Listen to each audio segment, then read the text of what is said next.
Welcome to the Miniatures Paintbrush. Today we're going to talk about the basics of using an airbrush.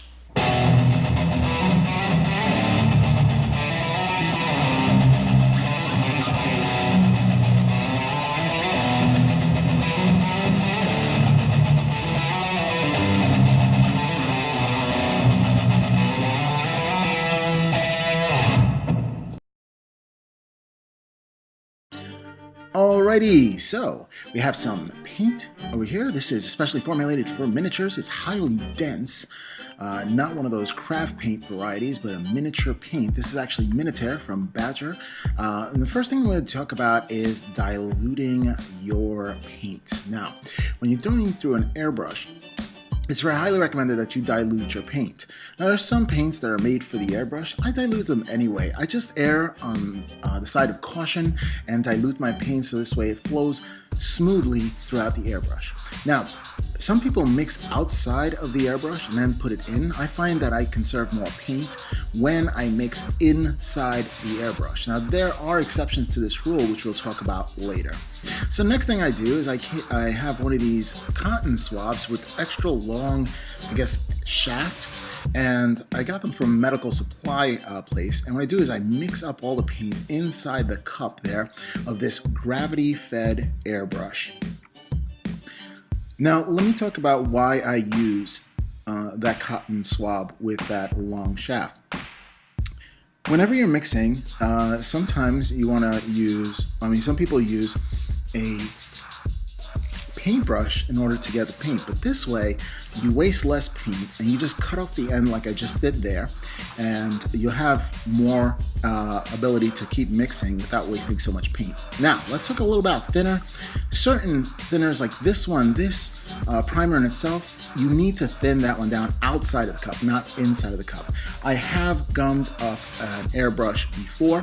Actually, I have a side-fed airbrush, Iwata, over there that I completely gummed up and did not use for almost a year because I did not mix it outside of the cup and then put it in. So be very careful with this brand, and other brands tell you on the label what to mix it with. Speaking of which, inside or outside, this one, Wicked Colors, you can mix inside the cup, although you need to use the reducer for it. Now try to stay brand loyal with certain things. Now, Liquitex is something that's pretty universal, and there are different kinds of Liquitex mediums in which you can use to thin your paint. Now I thin it inside the airbrush and outside the airbrush, and these are safe with Vallejo paints, like you see Game Color right there, but I also use Flow Improver with that. With Citadel paints as well, I've thinned it out both with Liquitex and with Flow Improver as well, and P3 formula. You have Metal Color. Now, Metal Color is something I don't thin out, actually, and I just put it through the airbrush and it comes out great. Now, these are Miniature, and Miniature you can use with water to thin it out, which I do normally, but they do have other kind of mediums that you can use, gloss mediums and satin mediums and matte mediums, as well as there's dry retarder there as well. So FW. Now FW is water resistant, so I do not thin these out in water. I don't thin them out at all. I haven't found the best way, I guess. I'm still experimenting with FW inks. Alrighty, now Tamiya, now you can use the regular thinner for Tamiya, but that gets kind of expensive. You can actually thin these down, or I have thinned them down, I should say, with isopropyl alcohol. Now let's talk about the air compressor. This is an air compressor with a 2-gallon air reserve tank, and right here is where you adjust the pressure. I usually keep the pressure around 20 psi, 15 for finer details, higher for larger bits, like car models or something like that. I would do 25%. Now, airbrushes work as, this is a dual action, so you push back to release more air, to release more paint, and you push down to release more air. And basically, the more you pull back, the larger the line is going to get. You can see as I'm pulling back, as I'm drawing this line, it's going to get thicker and thicker and thicker and thicker because more paint is coming out of the airbrush because I'm pulling back. Pressing down, you're releasing the air. Pulling back, you're releasing the paint. Now, this allows for a lot of different control within the airbrush to do a lot of things, and I urge you to practice on your own airbrush as well with a lot of different techniques in which you can use and get comfortable with the amount of pressure to use and how far to pull back. Alrighty, so now once you've painted, let me talk about cleaning your airbrush. Now, with cleaning your airbrush, I put a little bit of water in there to dilute it, and I kind of like shake it up a little and dump it out. I keep it upside down. I try to spray it. I spray it into a garbage can. There are other things you can spray it into. They're actually these containers that are supposed to trap things in. When I'm spraying with water, I don't concern myself too much about using special things to catch all the aerosol that's coming out of there. When it's just water, it doesn't bother me to do it on top of a garbage can, no problem. Now I'm using a cocktail napkin to get out of there. Other napkins release kind of particulates. I don't like them, so I use cocktail napkins and they seem to work out best. And you see that I'm repeating this process where I'm blowing out some paint, and then I dump the paint out, and then I'm trying to dry it. Now what I'm doing here is I'm trapping the air in the front and allowing back pressure to completely release any paint that's in the chamber or stuck in the chamber where the cup is, from the cup to actual tip of the airbrush. And that back pressure is something you should do every time you switch paints or you're done for the day. Either way, always use that back pressure just to get that trapped paint out, because if paint dries within that chamber, you're gonna have to pull apart the entire airbrush and completely clean the airbrush inside, and that is no fun. Again, repeating the process, and I repeat this process with back pressure and then blowing out and back pressure and blowing out until when I do the back pressure technique, that it comes out clear. The water comes out clear within.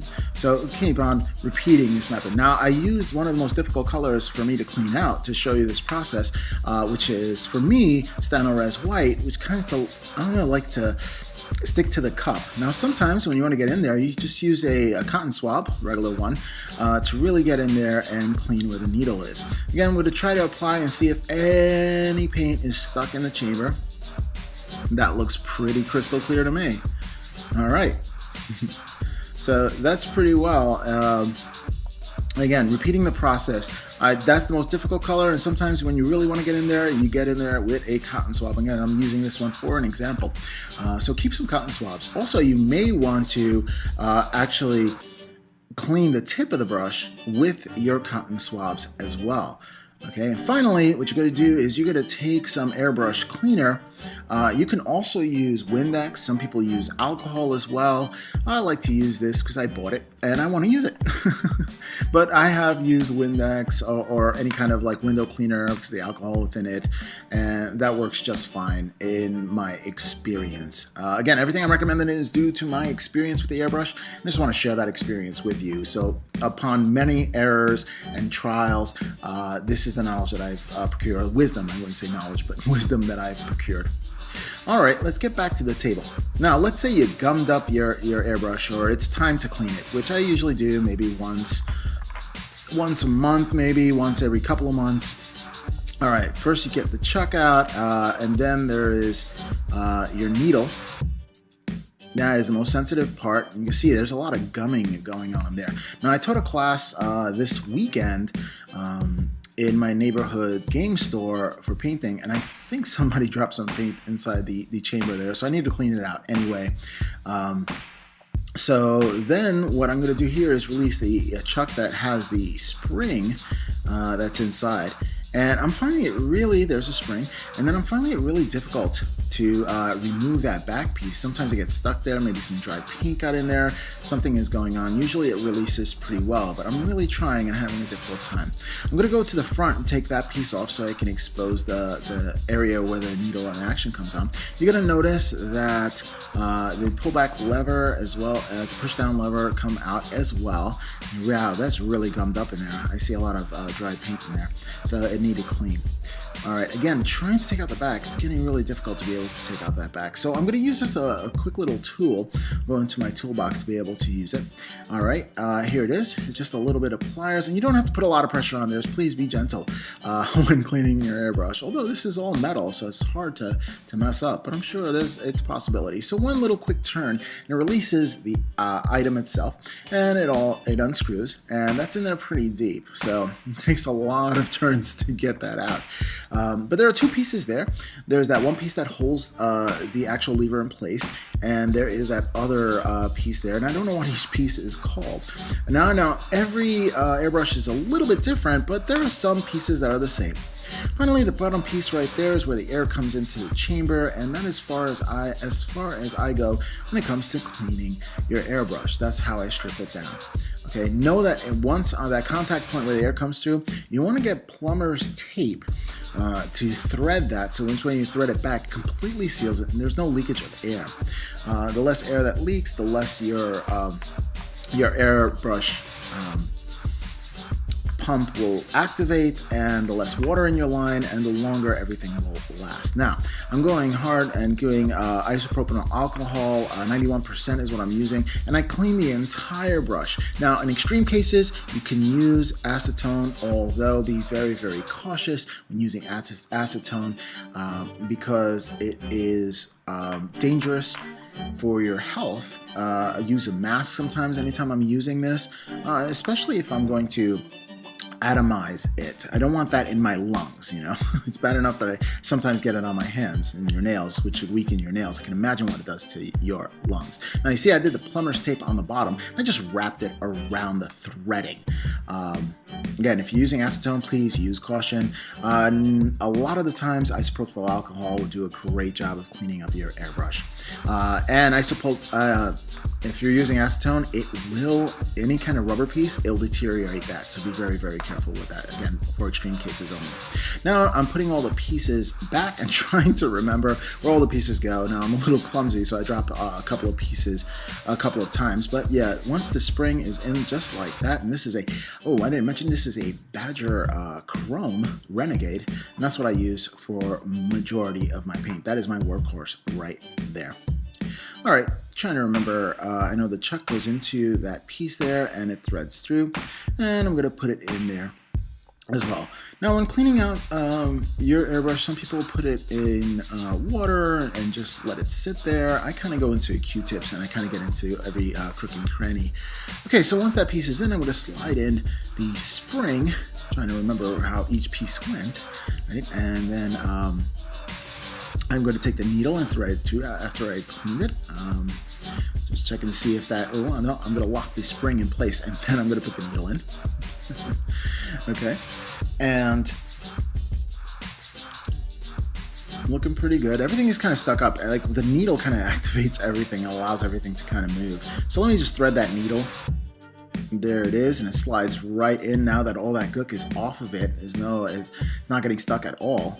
And finally, I'm putting that chuck back in just to hold the needle in place. And what it does is the spring actually has a spring back. The needle pulls away and allows for air and paint to mix into the chamber and shoot forward. And you see the springing action right there, right? So you just make sure that everything is working and it's springing, and wow, when it's clean, it works so well. Now I do use Badger, it has oil and it's like needle juice that they say, and I put it on the working components. It's some oil, I guess, and I guess you can use other oils, although I haven't used any other oils because I bought that and I want to kind of use it, so I haven't even experimented with that. Anything other than that, but it works very well. Okay, finally putting the back piece in right there. Now there's a dial on the back and you can actually control how far back you go. That means how much paint comes out of your airbrush. That's that back piece right there, all the way on the back tip. And you can control that at your leisure. So this way it's like a safeguard so you don't overspray. Now we're putting the final piece back in for the air hose, and we are ready. And that's how it is to operate your airbrush. Well, I hope you enjoyed. Later. Well, there it is. Some of the basics that I've learned from using an airbrush. Well, if you liked this video and you found it helpful, like, share, and subscribe, and I'll catch you next time on the Miniatures Paintbrush. Peace.